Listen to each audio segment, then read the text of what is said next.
आज हम कुछ ऐसे स्टॉक्स डिस्कस करेंगे जो सेक्टर लीडर्स है, काफ़ी स्ट्रॉन्ग मोमेंटम है इन स्टॉक्स में और ये सारे प्रोवन बिजनेस मॉडल वाले स्टॉक है। तो यहाँ पे कुछ भी ग्रे एरिया में नहीं है, ये काफ़ी हाई क्वालिटी कंपनीज है, प्रोवन बिजनेस मॉडल्स हैं इन कंपनीज के। और जिस तरह से ये स्टॉक्स मोमेंटम में जा रहे हैं, जो टेलविंड दिख रहा है इन सेक्टर्स में, इन स्टॉक्स में, I think in the next 1.5 year the stocks of these companies could go places, right. So the first company we analyze is Escorts Kubota. 42,000 crore का मार्केट कैपिटलाइजेशन है कंपनी का। ये कंपनी ट्रैक्टर्स बनाने के लिए काफ़ी famous है, right. तो ये ट्रैक्टर्स बनाती है company. 50% of the top line comes from tractors.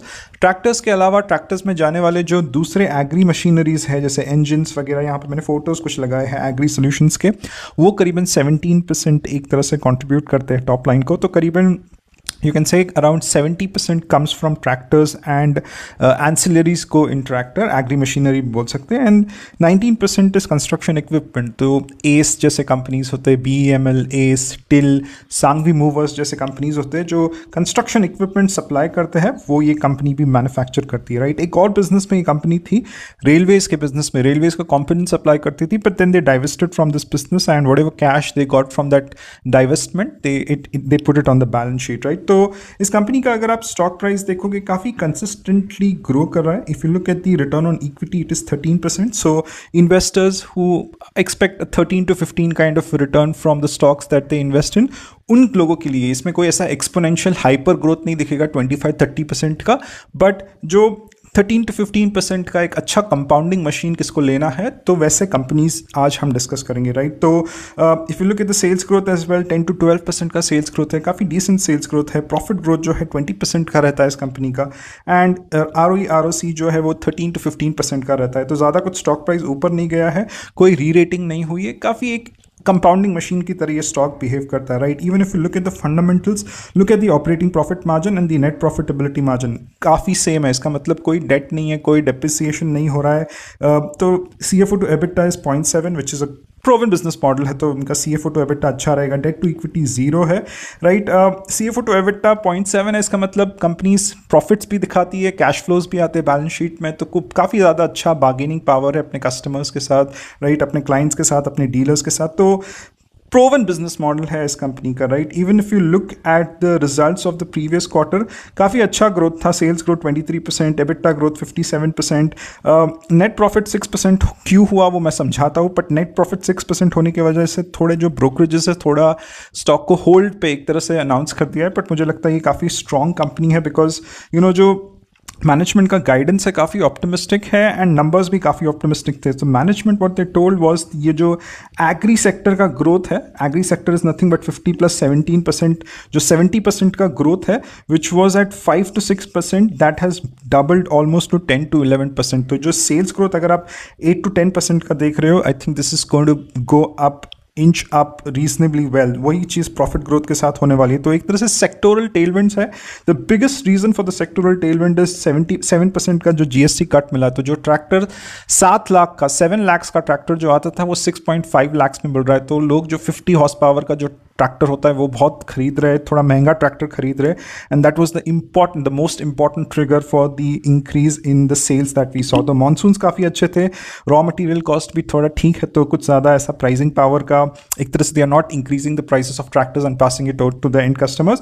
तो GST का जो 7% का कट मिला है ट्रैक्टर्स पे, दैट इज इंस्ट्रूमेंटल और that is what triggered this sales growth, this profit growth, and this kind of scenario is going to stay for some time because management is saying कि 10 to 11% का double of the sector growth is what, or double the sector growth in agri machinery has doubled in this quarter or the last few quarters, right। तो headwinds जो दिख रहे हैं वो इस sector में दिख रहे हैं। कंस्ट्रक्शन इक्विपमेंट में 19% का जो रेवेन्यू मिक्स है उसमें दिख रहा है, बिकॉज गवर्नमेंट इतने सारे प्रोजेक्ट्स नहीं कर रहा है, मानसून्स वगैरह थे तो थोड़ा ठंडा है ये, एंड इट्स वेरी क्लियर कि जो कंस्ट्रक्शन इक्विपमेंट में हमको एक बुल रन दिखा था 2021 से 2024 में, क्योंकि गवर्नमेंट केपेक्स इतना ज़्यादा होता है, वो बुल रन हमको फिर से नहीं दिखेगा। तो मैनेजमेंट जो है या फिर कंपनी जो है, it is banking on this 70% and not this 19% for future growth, right. तो company wants to export as well. So now the exports is just 10% of the top line. They want to take it to 15% of the top line, and that's why they're doing a lot of greenfield kind of capex for exports. तो वो करीबन FY25 तक complete होगा और उसके बाद थोड़ा exports भी अच्छे हो गए. तो 250 करोड़ का कंपनी केपेक्स कर रही है. For the next couple of years they would kind of do a capex, similar capex of around 250 crore, right. तो ये जो रिस्क है, यहाँ पे दो रिस्क मैंने ट्रेजरी इनकम और वैल्यूएशंस लिखे हैं, तो मैं समझा देता हूँ क्या है यहाँ पे. तो ये कंपनी एक free cash flow positive company है, राइट. तो जब भी आपके बिजनेस अच्छा चलता है, आपके पास कैश फ्लोज आते हैं, तो आप क्या करते हैं, and if you don't want to do capex then you kind of park it in investments. तो अपना ही एक केस ले लेता है कि लेट्स से मेरा सैलरी आया, मेरे को बोनस अच्छा मिल गया, बट मुझे घर खरीदना है, बट अभी मुझे डाउन पेमेंट करने की जरूरत नहीं है, 6 महीने के बाद डाउन पेमेंट करूंगा. तो मैं क्या करता हूँ, वो 6 महीने के लिए निफ्टी इंडेक्स खरीद लेता हूँ. अब क्या होता है, 6 महीने के बाद जो निफ्टी इंडेक्स है वो -10% गिर जाता है, मतलब 10% से गिर जाता है. तो वही चीज़ इस कंपनी में भी हुई. तो अगर आप यहाँ पे देखोगे तो ये नॉन करंट एसेट्स है, राइट. नॉन करंट एसेट्स में अगर आप इन्वेस्टमेंट्स देखोगे तो यहाँ पे 3272 से 1862 तक गए हैं इन्वेस्टमेंट्स. तो एक तरह से इस कंपनी में भी अपने फ्यूचर केपेक्स जो वो फिलहाल नहीं करना चाहती है, बट उन्होंने इन्वेस्ट किए बॉन्ड्स में, और बॉन्ड यील्ड्स बढ़ गए, मतलब बॉन्ड के प्राइसेस घट गए. तो आप समझ लीजिए जो भी इन्वेस्ट कर रही थी कंपनी, उसके वजह से जो जिस किसी इंस्ट्रूमेंट में वो कंपनी इन्वेस्ट कर रही थी उसके दाम घट गए, राइट. जिसके वजह से अदर इनकम के ऊपर इम्पैक्ट पड़ा, और अदर इनकम के ऊपर इम्पैक्ट पड़ा तो नेट प्रॉफिटेबिलिटी जो है वो 6% पे दिखी. तो जब इसका रिजल्ट्स निकला था तो बहुत सारे ब्रोकरेजेस हाउस ने बिना समझे बिना सोचे इसको एक तरह से होल्ड कह दिया, कुछ लोगों ने सेल कह दिया. But I think the larger growth story of this company is fairly intact. Other income is not operational income, उसका इंपैक्ट ठीक ठाक पड़ा है कंपनी के इस क्वार्टरली रिजल्ट पे, बट ये ऑपरेशनल इनकम नहीं है. जो इनका बिजनेस है, फंडामेंटल्स है, वो काफ़ी इंटैक्ट है, and this is a compounding machine, right. तो this is Escorts Kubota, right. This is not a stock recommendation, और these are not stock recommendations. I am not a SEBI registered analyst.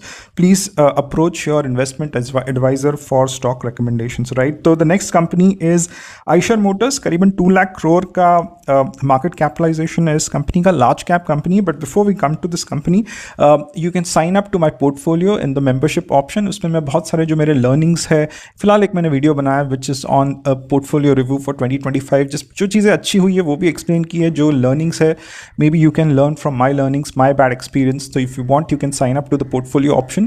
There are multiple things that I discuss over there, everything is documented. Please do think of signing up for that option. Now will come to Eicher Motors.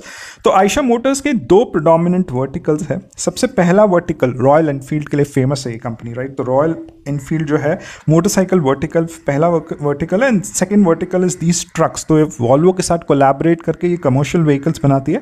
50% का mix है, तो 50% यहाँ से आता है, 50% यहाँ से आता है. But margins in Royal Enfield are very strong. 25% के मार्जिन्स मोटरसाइकिल बिजनेस से आते हैं, और कमर्शियल व्हीकल से 8% से ही मार्जिन्स आते हैं, राइट. तो इस कंपनी का स्टॉक प्राइस अगर आप देखो तो बहुत ऊपर चढ़ा है. Again the reason is same, GST सबसे बड़ा कारण है. मैं उस पर आऊँगा कि कौन सा सेगमेंट एक तरह से आगे जा सकता है और जीएसटी की वजह से और क्या बेनिफिट्स मिल सकते हैं. बट इसका स्टॉक प्राइस एक अपवर्ड ट्रेंड में है. अगर जो गवर्नमेंट का पे कमीशन जो 2006 में एक तरह सैलरीज बढ़े थे, 2016 में, 2026 में पे कमीशन का अगर वो आउटले एक बार दिया जाता है, मतलब जो गवर्नमेंट एम्प्लॉयज़ होते हैं या फिर पेंशनर्स होते हैं, तो 2 लाख करोड़ लोगों के हाथ में आएंगे, 2 लाख करोड़ लोगों के हाथ में आएंगे, 2 लाख करोड़ पैसा लोगों के हाथ में आएगा. जिसका मतलब जो ऑटो सेक्टर है, जो भी ये कार्स है, बाइक्स है, उनके जो प्रॉफिटेबिलिटी, उनके जो स्टॉक प्राइसेस है, मुझे लगता है कि they will go to the moon. Only we want this government outlay to happen. ये जो 8th पे कमीशन, आई थिंक सो, ये एक तरह से क्लियर होना चाहिए, राइट. तो पिछले बार भी 2016 में या 2006 में जब ये क्लियर हुआ था, तो ऑटो के स्टॉक्स या फिर ऑटो कंपनीज के प्रॉफिटेबिलिटीज नेक्स्ट लेवल पे चले गए थे, राइट. तो ये एक बहुत सॉलिड कंपनी है, राइट. अगर आप इसका सेल्स ग्रोथ, प्रॉफिट ग्रोथ देखोगे तो 20% से ज़्यादा है, यहाँ पे 20% से ज़्यादा है.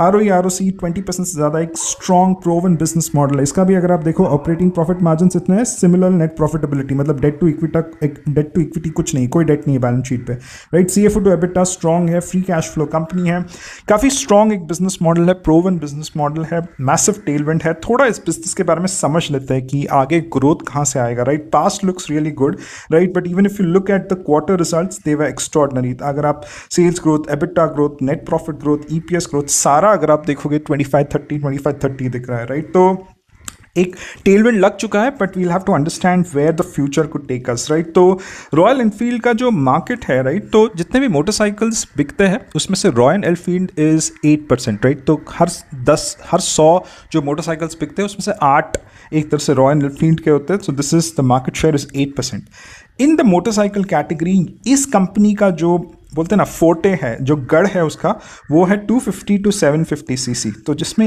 88% एक तरह से कंपनी ऑलरेडी मार्केट शेयर ले चुकी है। तो थोड़ा नीश, थोड़ा जो थोड़ा अच्छे वाले जो मोटरसाइकिल्स होते हैं, जो थोड़े फैंसी होते हैं, अच्छे डिज़ाइन वगैरह वाले मोटरसाइकिल्स होते हैं, 250 to 750 सीसी के होते हैं, राइट। मतलब जनरलाइज कर रहा हूँ, बट 250 to 750 सीसी के जो मोटरसाइकिल्स होते हैं उसमें करीबन 88% मार्केट शेयर इस कंपनी का। ये 250 to 750 सीसी जो है, it is growing at a rate of 10%, right. And इसका जो साइज़ है दैट इज़ ओनली 10%, राइट। तो एक तरह से साइज़ काफ़ी छोटा है, थोड़ा प्रीमियम माना जाता है, थोड़ा प्रीमियमाइजेशन पे एक तरह से प्ले है। तो 10% है, 90% is your massy kind of motorcycles, right. And it is growing by 10%। Motorcycle market is growing by 5%, but ये कैटेगरी में जो ग्रोथ है वो करीबन 10% ही है। दो इसका जो मार्केट शेयर है वो 10% का है। मतलब आप इसको बोल सकते हैं कि यार छोटा मार्केट शेयर है, या फिर आप ये बोल सकते हैं कि एक हाईली अंडर पेनिट्रेटेड मार्केट है। तो जो भी ग्रोथ आएगी इस कंपनी में, इस ब्रांड में, वो ये एक तरह से सीसी जो है 250 to 750 सीसी का एक तरह से उस कैटेगरी में आएगी, राइट। तो 87% of the business comes from India. ये कंपनी भी कुछ केपेक्स कर रही है 1200 करोड़ का, जिसमें से 544 कमर्शियल व्हीकल्स को जा रहा है, बाकी सब रॉयल एनफील्ड को जा रहा है। तो जीएसटी रैशनलाइजेशन की वजह से जो भी बाइक्स 350 सीसी से नीचे आ रही थी उसमें जो सेल्स आपको दिख रहा है यहाँ पे, it is because of GST rationalization. तो ये कंपनी काफ़ी एक्सपोर्ट भी कर रही है, बट कमर्शियल व्हीकल में एक्सपोर्ट इनके 60% बढ़ रहा है, right. And if you look at results for this quarter, they were volumes over margins. मतलब जो वॉल्यूम ग्रोथ है, 350 सीसी के बाइक्स जो थोड़े सस्ते आते हैं as compare to the higher CC bikes, वो ज़्यादा बिके because of GST. And margin, high margin bikes जो होते हैं, जो 250 to 750 सीसी के, वो थोड़े कम बिके, राइट। तो this was volumes over margin. And you know the EBITDA contracted because of lower CC bikes selling more and higher marketing spend. तो कंपनी ने मार्केटिंग स्पेंड भी ज़्यादा किया है, बट if this पे commission goes through of that instance GST cuts जो भी आए हैं, उसकी वजह से एक मैसिव टेलविंड है आइशर मोटर्स पे, right. So this was the second company. The third company is NMDC, 71,000 crore का मार्केट कैपिटलाइजेशन है। थोड़ा मैं समझा देता हूँ, ये थोड़ा स्टील वैल्यू चेन पे थोड़ा मैं समझा दूंगा तो एनएमडीसी आपको क्लियर हो जाएगा। तो उससे पहले समझते हैं कि एनएमडीसी करता क्या है। तो this is a PSU company, government company है, एंड आयरन और एक्सट्रैक्शन करता है। आयरन और एक्सट्रैक्शन क्यों करता है? क्योंकि स्टील में आयरन और जो सबसे इंपॉर्टेंट पदार्थ फिर रॉ मटेरियल स्टील मेकिंग में जाता है वो आयरन ओर होता है, राइट। ये कंपनी फाइंस, लम्प्स और पैलेट्स तीनों बनाती है। तो फाइंस जो होते हैं वो एकदम रेत जैसे होते हैं, रेत जैसा आयरन ओर होता है। लम्प्स जो होते हैं थोड़े बड़े होते हैं, पैलेट्स जो होते हैं वो एकदम थोड़ा ना गोल तरीके से अंडे की तरह होते हैं, पर छोटा अंडा होता है, एक तरह से आप समझ के लीजिए पैलेट्स। तो ये सारा जो चीज़ है आयरन ओर, वो स्टील मेकिंग में जाता है, एक ब्लास्ट फर्नेस में जाता है, तब जाके स्टील बनता है, राइट। तो ये तो these are the legacy businesses of the company. What new is the company doing, right. तो एक्सप्लोरेशन डायमंड में चल रहा है, और सबसे इंपॉर्टेंट लिथियम एंड कोबाल्ट में चल रहा है। तो कहीं ना कहीं जो रेयर अर्थ मटेरियल्स की अगर आप बात करते हो, राइट, जो भी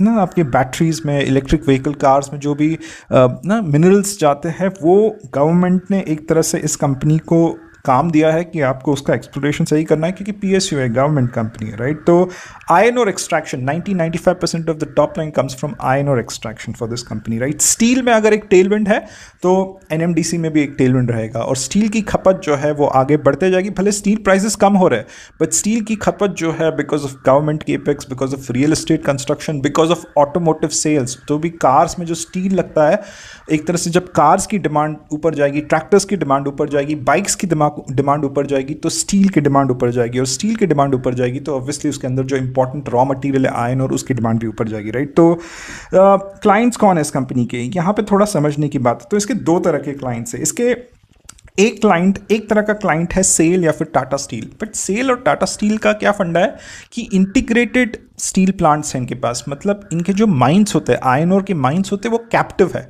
तो 90% जो है वो खुद अपने कैप्टिव माइंस से ये लोग आयरन ओर सप्लाई करते हैं। कभी थोड़ा कम पड़ गया तो एक तरह से एनएमडीसी को आकर बोलते हैं कि आपका थोड़ा आयरन ओर दे दीजिए हमको, राइट। तो सेल जैसे कंपनीज, टाटा स्टील जैसे कंपनीज भी इस कंपनी के क्लाइंट्स हैं, बट बहुत कम माल उठाते, बहुत कम आयरन ओर लेते हैं इस कंपनी से, क्योंकि उनके खुद के कैप्टिव माइंस है, राइट। कौन ज़्यादा लेता है? JSW steel. जेएसडब्ल्यू के जो आयरन ओर माइंस है उसमें से करीबन 40 to 50% ही आयरन ओर माइंस, एक तरह से वो लोग आयरन ओर सप्लाई कर सकते हैं अपने माइंस से। तो इतने ज़्यादा माइंस नहीं है जेएसडब्ल्यू के पास। तो जेएसडब्ल्यू बहुत हैवीली डिपेंडेंट है एनएमडीसी के ऊपर, but JSW iron ore import भी करता है, राइट। तो अगर आप देखेंगे यहाँ पे एक्सपोर्ट ड्यूटी और इंपोर्ट ड्यूटी की, तो इंपोर्ट ड्यूटी पे कोई ड्यूटी नहीं है, राइट। तो अगर आप एक स्टील प्रोड्यूसर है, आपको इंपोर्ट करना है, गवर्नमेंट आपको रोकने नहीं वाला। आप जाकर कहीं से भी इंपोर्ट कीजिए, या फिर आप एनएमडीसी से इंपोर्ट कीजिए, जहाँ पे भी कंपिटिटिव प्राइस मिलेगा आपको, वो आप ले सकते हैं। बट एक्सपोर्ट पे एक एक्सपोर्ट ड्यूटी है, तो गवर्नमेंट नहीं चाहता कि एनएमडीसी एक्सपोर्ट करे, इसलिए 30% एक्सपोर्ट ड्यूटी लगा दी है। तो ये थोड़ा अनकम्पिटिटिव बना देता है एनएमडीसी को। गवर्नमेंट बोलता है कि यार जो डोमेस्टिक डिमांड है उसको तुम पहले पूरा करो, उसके बाद अगर कुछ बच जाता है फिर तुम एक तरह से एक्सपोर्ट करना। तो अगर आप यहाँ पे प्राइसेस भी देखोगे तो रेड में जो है आयरन ओर के प्राइसेस, जो ग्लोबल आयरन ओर के प्राइसेस है, और जो ब्लू में जो है वो डोमेस्टिक है। ब्लू और रेड में थोड़ा गैप रहता है because of this 30% export duty. तो आयरन ओर प्राइसेस जो है वो इतने कंपिटिटिव नहीं रहते, क्योंकि the government stops these companies. एक एक्सपोर्ट टैरिफ लगा दिया, आप समझ लीजिए, to kind of export iron ore. तो पहले डोमेस्टिक लोगों के एक तरह से जो भी ज़रूरत है पूरी करो, फिर बाद में एक्सपोर्ट करो, is what the government says. But अगर जेएसडब्ल्यू स्टील को, टाटा स्टील को, सेल को इंपोर्ट करना है आयरन ओर, तो कोई एक तरह से जो है ना, कोई ये नहीं है, इंपोर्ट टैक्स नहीं है या इंपोर्ट सेफगार्ड ड्यूटी नहीं है, जिसको जितना इंपोर्ट करना है वो करो, राइट। तो एनएमडीसी को बहुत कॉम्पिटिटिव रहना पड़ता है if it wants to meet its clients kind of expectations like JSW. बहुत कॉम्पिटिटिव रेट्स में देना पड़ता है, तो जेएसडब्ल्यू बाहर से माल लेके आता है, राइट। तो ये एक तरह से इसके क्लाइंट्स है, और जो छोटे मोटे जो कंपनीज होते हैं, रुंगटा स्टील वगैरह, एक तरह से उनको भी ये कंपनी सप्लाई करती है, राइट। तो इसके मोड क्या है, what is the differentiation for sale? एक तो माइंस कैप्टिव है, गवर्नमेंट कंपनी, गवर्नमेंट ने माइंस दे के रखे हैं इसको, तो कैप्टिव माइंस है, तो ज़्यादा कॉस्ट जो है वो माइंस का नहीं आता है, राइट। तो ये एक इंपॉर्टेंट चीज़ है। दूसरा जो है, ये कंपनी एक स्लरी पाइपलाइन बना रही है, तो ट्रांसपोर्टेशन कॉस्ट जो है वो करीबन 1200 टन है, राइट।